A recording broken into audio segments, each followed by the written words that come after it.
Pension के लिए required सालों का सर्विस कंप्लीट कर लेता है, तब पेंशन उनका एक हक बन जाता है, लीगल हक हो जाता है, जिसको कानून के तहत एनफोर्स किया जा सकता है, यानी कि कानून लागू करके उनको पेंशन मिलवाया जा सकता है। चलिए जानते हैं आज के इस वीडियो में ऑनरेबल कैलकाटा हाई कोर्ट के जजमेंट के सहारे। अगर आपके साथ भी ऐसा ही कुछ हो रहा है, इस जजमेंट का फायदा लीजिए। पेंशन कई लोगों के लिए एक जीने का सहारा होता है, और ये पेंशन अगर सरकार आपको देने से मना कर देता है तो ऐसा ही कुछ इस पर्टिकुलर केस पर भी हुआ था, और फिर जाकर के आपको केस लड़ना पड़ रहा है जीवन के इस पड़ाव में आकर के पेंशन के लिए। तो क्या है सारा का सारा मैटर, चलिए समझते हैं आज के इस वीडियो में डिटेल में। सो हाय एवरीवन, मैं हूं एडवोकेट पापिया और आप देख रहे हो डिकोड द लॉ, सिंपल और सरल भाषा में कानूनी ज्ञान, ताकि हर एक आम जनता को कानूनी रूप में जागरूक कर सकूं। सो वीडियो को एक लाइक, चैनल को सब्सक्राइब और जरूर इस वीडियो को अपने दोस्तों के साथ शेयर कीजिएगा।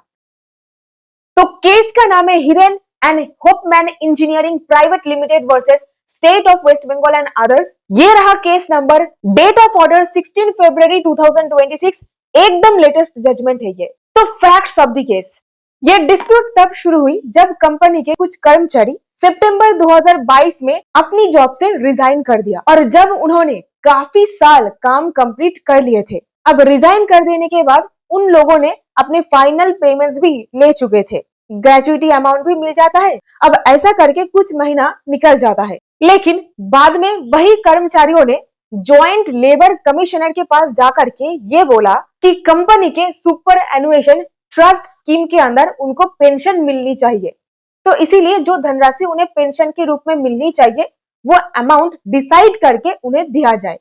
अब यहीं पर देखिए ट्विस्ट आ जाता है। अथॉरिटी ने फैसला करके उन्हें बताया कि जो पेंशन इस स्कीम के अंदर मिलती है वो वेजेस यानी कि सैलरी का एक पार्ट होता है, मतलब कि ये पेंशन तनख्वाह का एक अंश होता है, इसीलिए ये मैटर उनके जुरिस्डिक्शन के अंदर आता है, इस पर्टिकुलर कानून के अंदर जो है शॉप्स एंड एस्टैब्लिशमेंट्स एक्ट। ये कानून के अंदर पावर दी जाती है ये पेंशन देने का। यहीं पर कंपनी ने डिसीजन को चैलेंज कर दिया, लेकिन सिंगल जज ने भी अथॉरिटी के डिसीजन को सही माना। इस वजह से कंपनी ने आगे अपील फाइल की जो रिजेक्ट हो गई, यानी कि कंपनी के खिलाफ ही डिसीजन आया, फिर आगे जाकर के अपील फाइल करी गई, अपील भी रिजेक्ट हो जाता है। यहीं पर कोर्ट के सामने दोनों तरफ के बातों को स्पष्टता रखा गया। कंपनी के तरफ से आर्ग्यूमेंट पर बोला गया कि ये पर्टिकुलर कानून के अंदर पेंशन का कंसेप्ट ही नहीं है, इसीलिए ये पर्टिकुलर कानून के अंदर पेंशन को ही मांगा नहीं जा सकता, क्लेम ही नहीं किया जा सकता। उन्होंने ये भी कहा कि जो एम्प्लॉयर पेंशन फंड में कंट्रीब्यूशन देता है उसको लॉ के हिसाब से यानी कि कानून के तहत वेजेस यानी कि तनख्वाह के डेफिनेशन यानी कि संज्ञा से बाहर रखा गया है। और कंपनी ने यह भी बोला कि ये सिर्फ और सिर्फ पैसा का डिस्प्यूट है, मनी क्लेम है, जिसको सिर्फ सिविल कोर्ट में ही डिसाइड किया जाना चाहिए। देखिए बोल दिया गया कि पैसा क्लेम कर रहे हैं, ये कोई पेंशन रिलेटेड मैटर है ही नहीं। दूसरी तरफ कर्मचारियों का कहना यह था पेंशन स्कीम उनकी जॉब के कंडीशंस का एक पार्ट है, तो इस वजह से पेंशन मिलना तो उनका एक हक है। यहीं पर फाइनल डिसीजन की बारी। जब कोई फिक्स्ड अमाउंट यानी कि सर्टेन पैसा जॉब के रूल्स कंप्लीट होने पर मिलना होता है तो वो वेजेस के अंदर आता है। जैसे ही उन्होंने रिक्वायर्ड साल की सर्विस कंप्लीट कर ली, पेंशन उनका पक्का हक है, यानी कि वेस्टेड राइट बन चुका है। और यहीं पर जोर दे करके कहा गया कि जब उनके द्वारा एक सर्टेन पीरियड तक सर्विस कंप्लीट किया गया है, उस परिस्थिति में पेंशन उनके एक पक्का हक होता है, यानी कि वेस्टेड राइट बन जाता है। उस परिस्थिति में उनको पेंशन देना ही पड़ेगा, चाहे उन्होंने रिजाइन किया है या फिर रिटायर। यानी कि एक पर्टिकुलर रिक्वायर्ड टाइम पीरियड तक जॉब करने के बाद अगर आप रिजाइन करते हो या फिर रिटायर करते हो, कोई मैटर नहीं करता है, पेंशन उस परिस्थिति में आपका एक अधिकार है। कंपनी की तरफ से यहाँ पर साफ साफ मना कर दिया गया था कि पेंशन नहीं मिलेगा।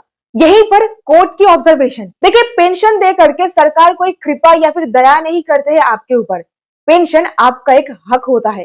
कैलकाटा हाई कोर्ट ने यही कहा कि एम्प्लॉयर के सुपर एनुएशन ट्रस्ट में मिलने वाली पेंशन को वेजेस यानी कि तनख्वाह के अंदर माना जा सकता है under payments of wages act. और तो और ऑनरेबल कोर्ट ने यह भी बोला कि अगर कोई एम्प्लॉय अपनी जॉब से रिजाइन करता है लेकिन उसने रिक्वायर्ड सालों तक काम किया है जो पेंशन के लिए जरूरी होता है, तो उसको सिर्फ इसीलिए पेंशन देने से मना नहीं किया जा सकता कि उसने रिटायरमेंट एज तक वेट नहीं किया। और कोर्ट ने इस जजमेंट पर यह बात भी बोला कि पेंशनर्स के हक में जरा ध्यान से सुनिए।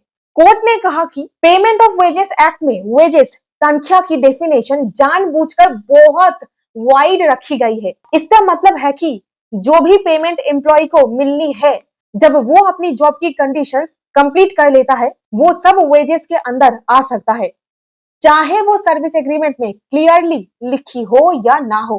बेंच ने यह भी समझाया कि पेंशन फंड में एम्प्लॉयर का कंट्रीब्यूशन और एक्चुअल पेंशन जो एम्प्लॉय को मिलनी है दोनों अलग अलग चीज है।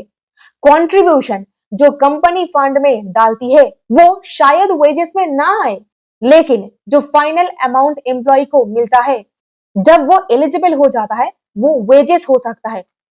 और यहीं पर ऑनरेबल कोर्ट ने फाइनली कहा स्कीम के रूल्स को देखकर पेंशन सिर्फ इस बात पर डिपेंड करती है कि एम्प्लॉय ने कितना साल काम किया है, और उसमें कहीं भी ये नहीं लिखा था कि अगर एम्प्लॉय रिजाइन करता है तो उसकी पेंशन चली जाएगी। ये कहीं पर भी नहीं लिखा था, कोई भी फॉरफीचर क्लॉज नहीं थी। इसीलिए कोर्ट ने स्पष्टता कह दिया कि रिजाइन करने से एम्प्लॉय का पेंशन का हक खत्म नहीं होता। कोर्ट ने एकदम क्रिस्टल क्लियर करके बता दिया कि पेंशन उनका एक हक है, जो पर्टिकुलर सालों का सर्विस चाहिए था उनके द्वारा कंप्लीट करी गई है। इसीलिए पेंशन उनका एक लीगल हक बन चुका है।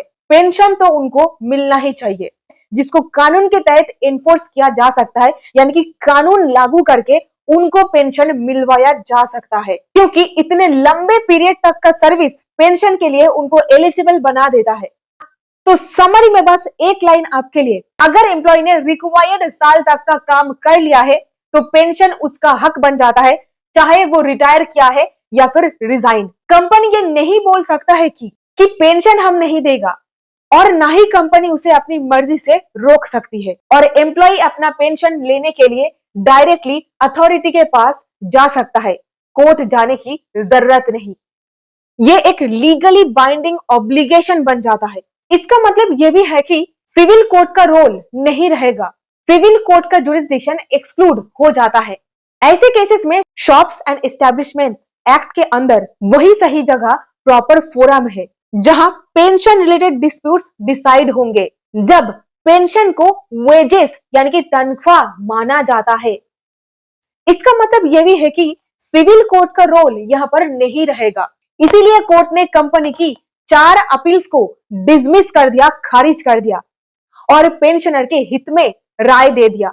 So that's it in this video. उम्मीद करती हूँ आपको इस वीडियो से कुछ ना कुछ वैल्यू मिला है। अगर मिला इसे एक लाइक, चैनल को सब्सक्राइब और जरूर इसे अपने दोस्तों के साथ शेयर कीजिएगा, उनको भी कानूनी रूप में जागरूक बनाइए। मिलती हूँ ऐसी और वीडियोस के साथ। बहुत बहुत धन्यवाद।